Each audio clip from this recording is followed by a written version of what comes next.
He thought he was sending me out to learn about life, but what he didn't know was that I was going to completely turn his life upside down. It all started with a ridiculous argument, really ridiculous. I had simply suggested hiring a cleaning company before his parents arrived. Nothing dramatic, nothing excessive. But he looked up from his phone, stared at me as if I had just said something utterly absurd, and exploded. A cleaning service? My mother managed a 100-square-meter house and a huge garden all by herself her whole life. And you're tired of our little apartment? I looked at him and understood immediately. It wasn't about cleaning, it was about comparison. His mother wasn't a woman to him. She was a myth, a sort of perfect, untouchable, almost sacred figure. A woman who never complained, who did everything, who endured everything. And I was the complete opposite. A city woman. A woman who dares to say she's tired. A woman who asks for help. And every time it was the same thing. My mother cooked with a fever of 102. My mother would go milk the cow after work. My mother never asked anyone for anything. In reality, he didn't want a partner. He wanted a copy. And since I didn't fit the mold, he would get angry. Then that evening, he said one thing too many. That's enough. You need to learn about real life. You're going to spend a month at my mother's place, in the countryside. She'll teach you. He expected me to cry, to protest, to beg. But I simply looked up and smiled. Because at that very moment, a plan was born. The only way to overcome the absurd is to push it to the extreme. Very well, I replied calmly. If you think it can help our relationship, I'll go. He thought he had won.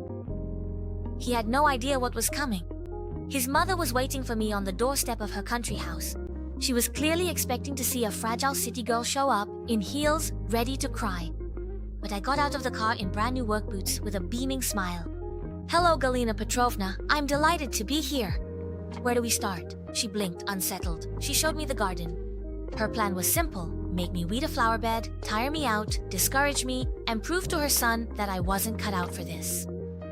Except that in 3 days, I had transformed the entire plot. Not just cleaned it up, transformed it.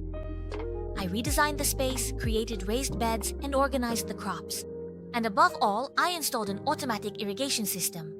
She, who had been carrying water by hand for years, was now watching her plants get watered all by themselves.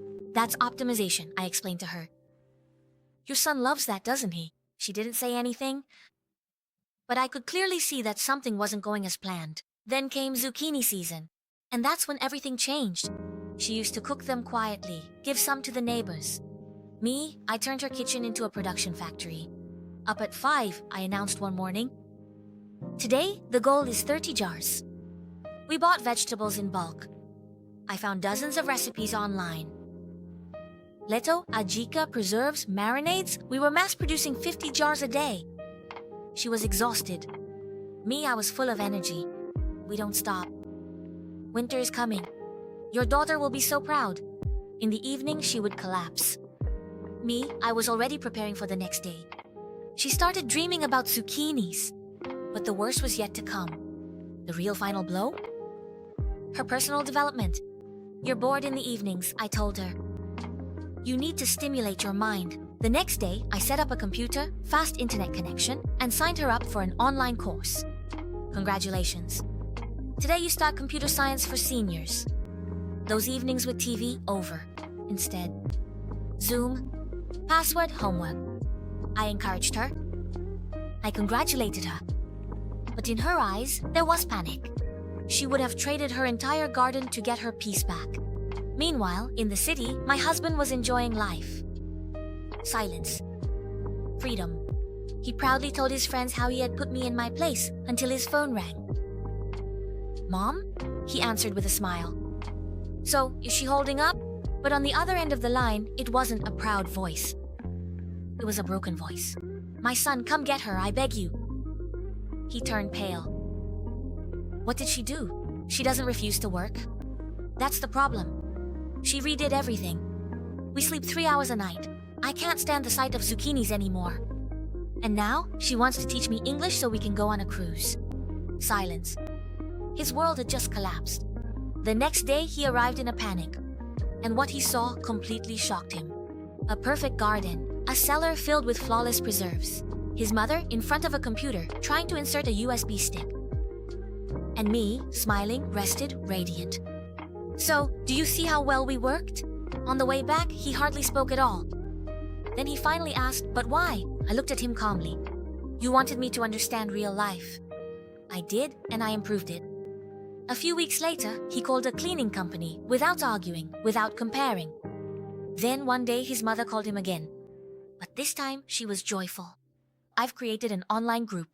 I'm selling my preserves. I already have orders." What I had imposed on her had become an opportunity. That evening, he gently came up to me. "How about we go to the movies this weekend?" Simple, sincere, different. And for the first time, he understood.